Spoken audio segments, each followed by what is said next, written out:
गुजारिश करता हूँ जनाब मोहतरम प्रोफेसर डॉक्टर मुख्तार अहमद अज़मी साहब, आप मनहाज यूनिवर्सिटी में बतौर उस्ताद अपनी खिदमत सर अंजाम दे रहे हैं। मुहक्किक हैं, बहुत सारी किताबों के मुसन्निफ़ हैं, इकबाल शनास हैं। मैं आपसे गुजारिश करता हूँ प्रोफेसर डॉक्टर मुख्तार अहमद अज़मी साहब, आप तशरीफ़ लाएँ और गुफ्तगू का आगाज़ फरमाएँ।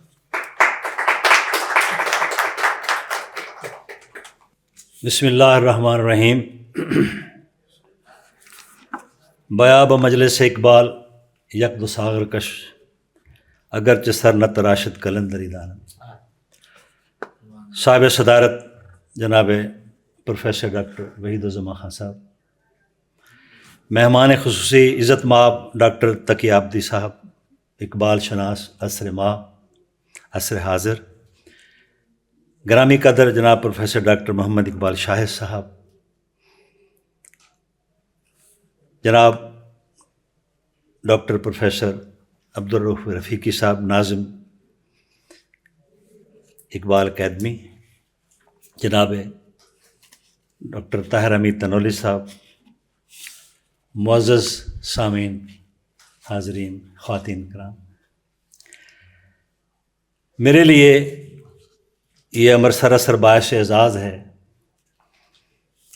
कि आज इकबाल अकेडमी के प्लेटफॉर्म से नामवर इकबाल शनासों की मौजूदगी में और बिलखुसूस कनाडा से तशरीफ़ लाए हुए जनाब डॉक्टर तकी आबदी साहब की मौजूदगी में कुछ कहना मेरे लिए बहुत बड़ा एज़ाज़ है। मैं शुक्रगुज़ार हूँ इकबाल अकेडमी का भी कि मुझे ये मौका अता फ़रमाया। मैं अक्सर कहा करता हूँ कि मुझ जैसे प्रोफेसर दूध पीने वाले मजनू हैं जो अदब पढ़ते पढ़ाते हैं और महीने के बाद तनख्वाह लेकर अदब का कर्ज उतार देते हैं। लेकिन कुछ ऐसे दीवाने भी हैं जो अपनी रोटी रोज़ी के अलावा अदब को बतौर एक मिशन जारी रखे हुए हैं। बहुत सारे नाम हैं जहन में आते हैं लेकिन वक्त कम है। डॉक्टर जमील जालबी हैं, सलीम अहमद हैं, डॉक्टर वज़ीर आगा हैं, अफवाज पाकिस्तान में ऐसे लोग हैं जिनका रोटी रोज़ी का सिलसिला अल्लाह पाक ने और रखा, लेकिन उनका इश्क अदब है।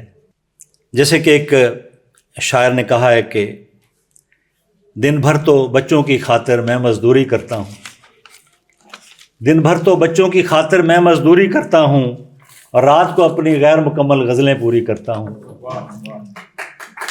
ये वो लोग हैं जो बच्चों की खातिर रोटी रोज़ी का जो भी अल्लाह ताला ने सबब बनाया है उससे हटकर अपने इश्क के लिए और अपने मिशन के लिए वक्त, वसाइल, सलाहियतें सब कुछ कुर्बान किए हुए हैं। यहाँ मैं ये नहीं कहता कि मेहनत का मुआवजा लेना कोई जुर्म है, लेकिन बात तो वो है ना जो बकौल इकबाल कि जिसका अमल हो बेगरज उसकी जज़ा कुछ और है, हुरो ख़याम से गुज़र बादा जाम से गुज़र। तो मैं खराज अक़ीदत पेश करूँगा इस नामवर आलमी शोहरत याफ्ता आशिक़ उर्दू, आशिक़ इकबाल, आशिक़ गालिब को, आशिक़ अदब को कि आज हमारी महफ़िल में मौजूद हैं। ये सरासर बहुत ही कीमती लम्हात हैं। मैं चाहूँगा कि आप भरपूर तालियों से आप स्वागत करेंगे उनको। इकबाल ने कहा था कि हवा है गोतुंदो तेज़ लेकिन चिराग अपना जला रहा है। वो मर्द दुर्वेश जिसको हक़ ने दिए हैं अंदाज़ खुसरवाना, तो ये वो काबिल दीद हस्ती हैं। इस ज़माने में ये बहुत ही नायाब गौहर हैं। मैं अपनी खुशबख्ती पर नाज करता हूँ। हम नसाब में यहाँ पाकिस्तान में रहते हुए एक मौजू को हम छेड़ते हैं और पढ़ते और पढ़ाते हैं और वह जामिया उस्मानिया। मैं अभी इतनी उम्र के बावजूद हिंदुस्तान नहीं जा सका और वो उस दीयार को नहीं देख सका। मेरी बड़ी ख्वाहिश थी कि जामिया उस्मानिया के पढ़े हुए जनाब तकी आबदी साहब हमारे दरमियान मौजूद हैं और मैं उनकी ज़ियारत से बहरायाब हो रहा हूँ। ख़ातिन हज़रात, आपके लिए बाअमर ताजुब का बायस नहीं होगा कि जामिया उस्मानिया में ज़रिए तालीम उर्दू था। आज जो लोग ये उज़्र लंग तराशते हैं कि उर्दू ज़रिए तालीम नहीं बन सकती, उनके लिए एक बहुत बड़ी बात है اور یہاں خطہ بہاولپور میں بھی 100 سال تک اردو ذریعہ تعلیم رہی اور عدالتوں کی زبان رہی، عوام کی اور خاص کی زبان رہی. لیکن افسوس یہ ہے کہ اب پہلے فارسی کو دیس سے نکالا دیا گیا، اسکولوں سے ختم، پھر کالجوں سے ختم، اب یونیورسٹیوں سے بھی ختم. ڈاکٹر اقبال شاہد صاحب معروف فارسی شناس ہیں، استاد فارسی ہیں، ادب جانتے ہیں کہ اس وقت کیا بیت رہی ہے. فارسی گئی تو پھر اردو بھی گئی. اب اردو کے لالے پڑے ہوئے ہیں کہ وہ ادبی اردو جو ہم نے FSC کے زمانے میں پڑھی تھی، آج وہ MA کے طالب علم بھی نہیں پڑھ سکتے.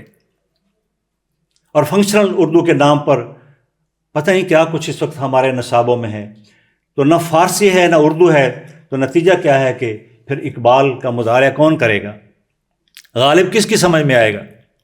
ان حالات میں قابل صد مبارکباد ہیں جناب تقیہ عبدی صاحب کہ اپنے انتہائی قیمتی وقت میں سے وقت نکال کر پیغام اقبال کو عام کر رہے ہیں اور غالبیات پہ کام کر رہے ہیں، اور میر انیس کے حوالے سے، حالی کے حوالے سے، جن کو ہمارے ادب کے طالب علم بھی اب نہیں چھو رہے، ان کی اور دلچسپیاں بڑھتی جا رہی ہیں.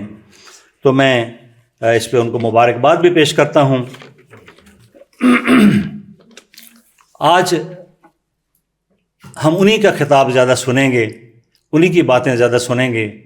میں آپ کے اور ان کے درمیان زیادہ دیر حائل نہیں رہوں گا.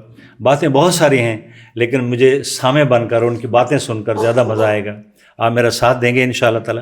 بہت مہربانی، آپ کی سماعتوں کا شکریہ. بہت ساری باتیں میں نے لکھی ہوئی تھیں، لیکن میری چاہت ہے کہ ان سے زیادہ ہم سنائیں. بہت شکریہ آپ کا. السلام علیکم.